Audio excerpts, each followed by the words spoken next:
Well, I'm sure you saw it. The second debate for the Democrats. Well, let me put it this way. I think Andrew will do better his second debate because he did qualify for the not second night, but the second round of debates.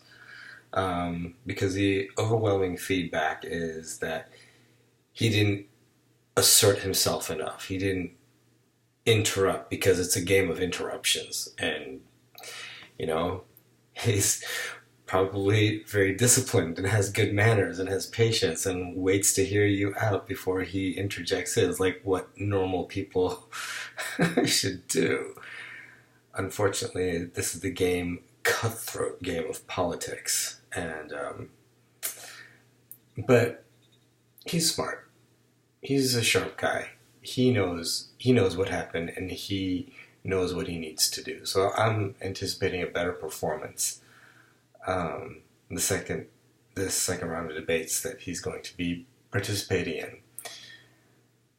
That being said, I tell you, like there's a perception issue here,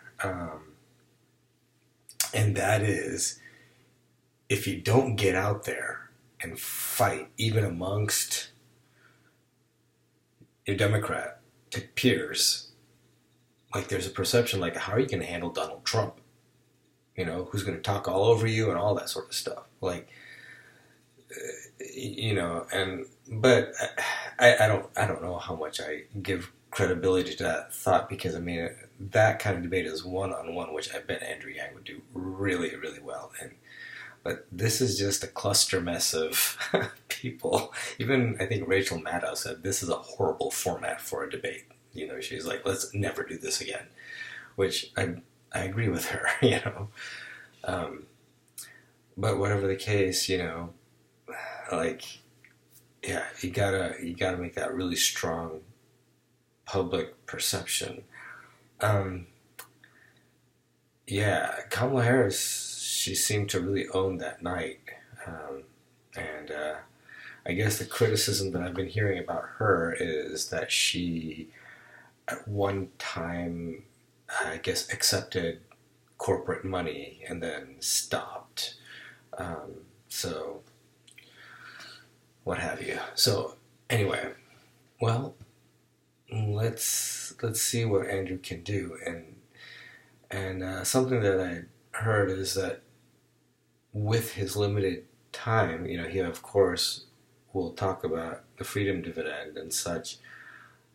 One criticism I heard is that it's making him sound like he's all about the money, which, he is, but if you listen closely and take the time to hear his explanations, he ties it to everything mental health, to healthcare, to every imaginable issue.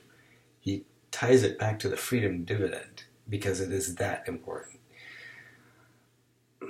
But like a 30-second soundbite where people are talking over each other and really getting all emotional and really trying to one up each other and playing gotcha games and all that sort of stuff, and proving like I am more holier than thou than you, whatever, I mean, but that's the game he's got to play. He's got to play that game.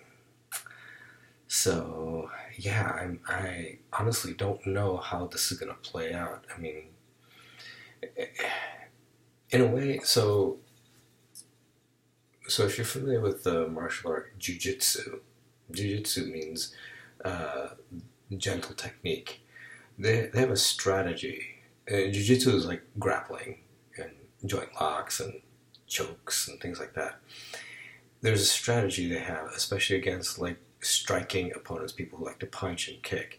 They clinch them, which basically means they hug them, and they just hold on to them tight until the striker just wears down, because the striker can't really hit you when you're hugging right on into them.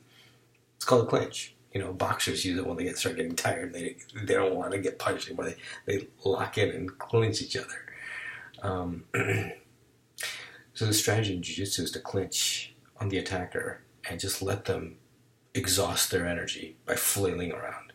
Then once they have calmed down, then that's when you make the move. You take them down, and then, continue to exhaust them. And then once the opportunity arises, the perfect opportunity arises, that's when you make your move of something offensive, like a joint lock or a choke. There's jiu-jitsu language, but that's basically the strategy. What I'm trying to get across is a strategy of just kind of going in there, quiet, patient, observing, and then waiting for the right moment to strike rather than just throwing it all out there.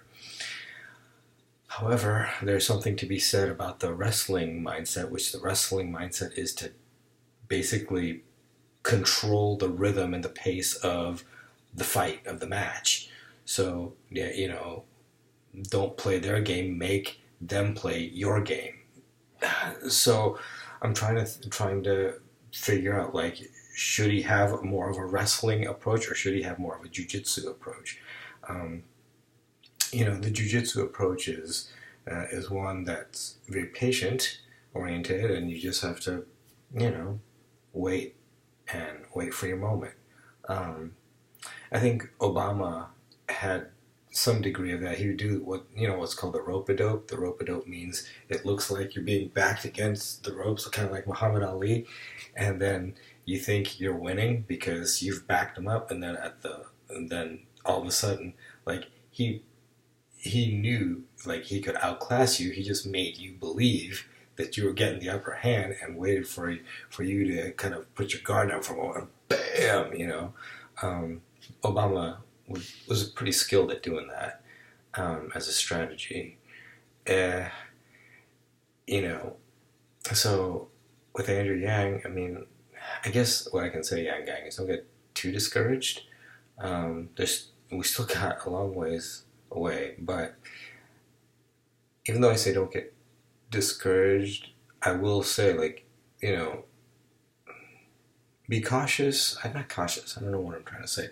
Just, like, communicate with him any way you can and say, hey, Andrew, you gotta up this game. You gotta get in there now. Like, you got a chance. You're new to this. He's new to politics. He's new to all this. So it's like, now you gotta get. We're behind you. Did you hear? Like, by the way, in those debates, did you hear, like, when he would start making things, like, there was Yang Gang in the crowd. And they cheered him every time he said something. Like, more than sometimes they cheered the others, because Yang Gang was representing the crowd. I could feel it. So it's like, we just gotta keep pushing him up. And hopefully the second time around he's gonna interject himself more. And he's got to do it in a really kind of strategic way, where, he doesn't, because then there's a, problem of overcompensation. If you know that you are, lagging a little bit at first, then second time, you might overcompensate by trying to get too much ahead, So hopefully he's mindful of that. I will say, like, just in final thoughts, like, it was kind of cool to see, like, Kamala Harris just kind of bam lay the smackdown on Biden. Like, that guy just, I don't know, my opinion, maybe not a very popular one, but perhaps it's Yang Gang watching, but yeah, Biden needs to go, man. Go. Like, he wouldn't answer half the questions. I was like, what are you talking about? Anyway, so that was, I have to say, that was fun to watch. But Andrew, he's just getting started. He's just getting started. A slow start, yes, but maybe it's because we're reaching to something more climactic. He's smart. Don't worry, Yang Gang. He's smart. He'll figure this out, and this, again, will sort of be testament to his abilities and capabilities as a leader. Like, he'll make it work, and if he can make this work, then he is totally the right guy for president. All right, let's keep the hope up.